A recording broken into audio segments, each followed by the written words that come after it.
Si tu devais redémarrer de zéro aujourd'hui, donc je fais l'intervieweur, tu vois. Alors si tu devais tout refaire de zéro C'est le aujourd'hui, Sad Ben Show ou c'est le Adam Show ici? mais sans passer par l'e-commerce. Tu n'as pas le droit de faire de l'e-commerce, du dropshipping. Qu'est-ce que tu ferais aujourd'hui? Allez, tu as moins de 1000 euros comme budget de départ. Qu'est-ce que tu ferais? Ça peut être tout et n'importe quoi. Franchement, je veux dire, mets-toi vraiment dans cette situation-là et dis-moi qu'est-ce que tu ferais. Aujourd'hui, je pense potentiellement que j'aurais fait closer. Je pense que ça peut être un truc qui peut bien me faire marrer aussi, qui peut bien être intéressant, où je peux bien m'épanouir. T'as moins de 1000 euros dans le compte bancaire, je pense pas que t'es là pour te marrer. Hein. C'est dur, franchement, je vais être insolent, mais c'est dur de se remettre dans l'idée. Après, tu me dis ça aujourd'hui ou tu me dis je redémare en 2016? Aujourd'hui, en 2022, ouais. J'ai une éthique ou pas? Je sais pas, à toi de voir. Hein. Je la mets au placard ou pas? Non, parce qu'en 2022, tu veux gagner de l'argent. Pour gagner de l'argent, on en parlait dans les épisodes précédents.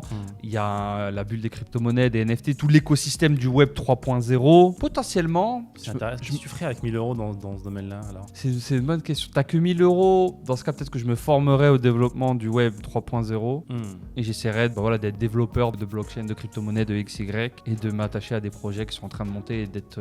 Apparemment, c'est très, très, très demandé et très bien payé. Donc les développeurs, c'est ça? Développeurs du web 3.0, crypto, NFT, machin. Donc il y a peut-être quelque chose, mais c'est très spécifique.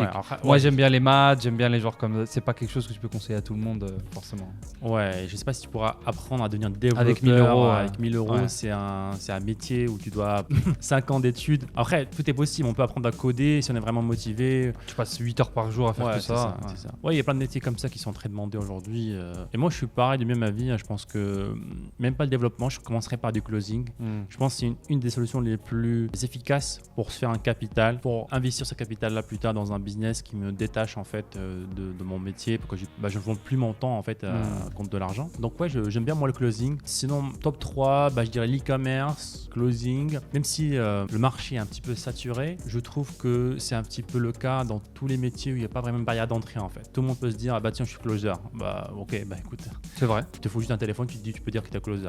Donc c'est le challenge avec ça. Donc, mais il y a de la place pour les meilleurs. Donc les meilleurs ont toujours leur place dans n'importe quel domaine. Donc si je me formerais un peu mieux que les autres, et je pense qu'il y a moyen de faire des choses. C'est un bon exemple qu'on décorrèle complètement de l'e-commerce. C'est que voilà, tu veux devenir closer aussi. Comme tu l'as dit, il y a du monde sur le marché. Comment tu te démarques? Tu te formes auprès de je ne sais pas qui, mais tu te formes et tu as déjà X temps d'avance. Dans ce scénario-là, Adam, voilà, tu as moins de 1000 euros. Tu fais quoi? Tu investis dans une formation avec ce budget-là? Je fais ce que j'ai fait en 2016. Il te reste que 1000 euros.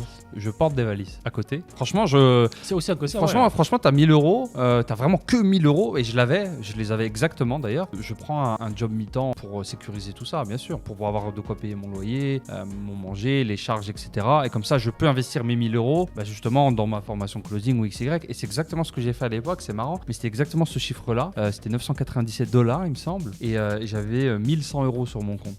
J'ai lâché ça je sais même plus, c'est un programme américain, je sais même plus c'est quoi, je te jure.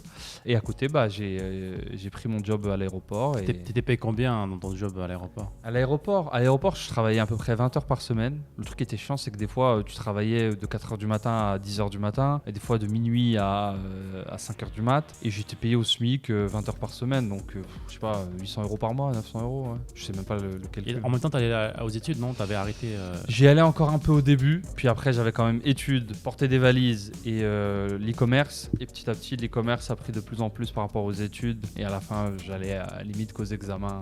Ok. Et alors, si tu pouvais revenir dans le temps, à tout ce que tu connais aujourd'hui, tu sais aujourd'hui, et aller parler à ce Adam-là qui a travaillé un petit peu à l'aéroport, qui allait investir dans une formation, est-ce que tu lui dirais de faire un prêt, même pas passer par le travail, de faire un prêt et d'investir dans une formation? Bah oui, parce que tu connais la suite de la série en fait. Donc bien sûr que oui. Ah oui, je lui dirais emprunte tout ce que tu peux emprunter, entre guillemets. Même si quand tu te lances dans un business comme l'e-commerce et le dropshipping, c'est pas forcément celui qui a le plus de budget qui réussit. Mais je ferais peut-être d'autres projets à côté.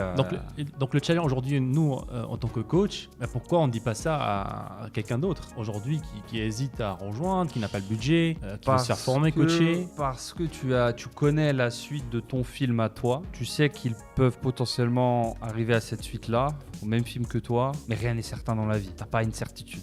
Tu vois pas l'avenir des gens non plus. Donc t'as quand même, tu as énormément d'indices. En fait, c'est comme dans la vie réelle, c'est comme dans le business en fait. La certitude n'existe pas. Donc tu peux pas la trouver, il faut arrêter de la chercher aussi. Je pense que c'est l'un des gros pièges aussi que les gens, lorsqu'ils font une transition d'un job vers un milieu entrepreneurial, quel qu'il soit, ils recherchent cette certitude. Mais sans savoir...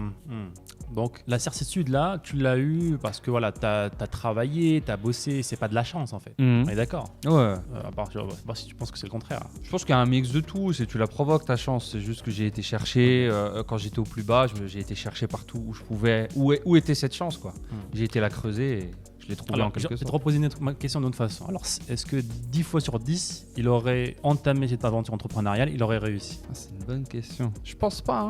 D'accord, c'est intéressant. Je pense pas. Pourquoi? Il y a des choses que tu ne contrôles pas. Et en fait, c'est beau en fait. C'est le multiverse là. C'est Spider-Man le truc. Ça te va spoiler les choses. Les gars, c'est trop tard. Mais je pense que ouais, il y a des spectres où sur les 10 fois, j'aurais réussi entre guillemets encore beaucoup plus que maintenant. Il y a des spectres où tu aurais réussi un petit peu moins. Est-ce que je serais devenu à minima libre financièrement et générer 2-3 000 euros par mois? Ouais, 10 fois sur 10, je pense. Ouais. Or, voilà, accident de la vie, etc. et tout. 10 fois sur 10 à titre personnel, parce que j'avais vraiment un mal-être qui était énorme et j'avais vraiment cette rage de sortir de là. Et me connaissant, j'aurais trouvé quoi que ce soit en fait. J'avais postulé à l'époque, je crois que j'ai jamais dit ça. Quand j'ai commencé à découvrir le dropshipping, j'avais postulé à l'époque. Il y avait un hôtel pas loin de chez moi avant de trouver le travail pour porter des valises. J'avais postulé pour être homme de ménage à l'hôtel. D'accord, je savais pas ça. Et je me souviens, j'avais appelé l'annonce et tout. Et celle qui m'a répondu de l'hôtel, déjà, elle avait pas compris que c'était un homme qui appelait. Elle m'a dit, mais vous allez nettoyer les chambres et changer les draps et les lavabos et machin. Je lui ai dit, vas-y, je commence quand? Pour financer mon projet entrepreneurial. Et j'avais faim, vas-y, je ramène. Là.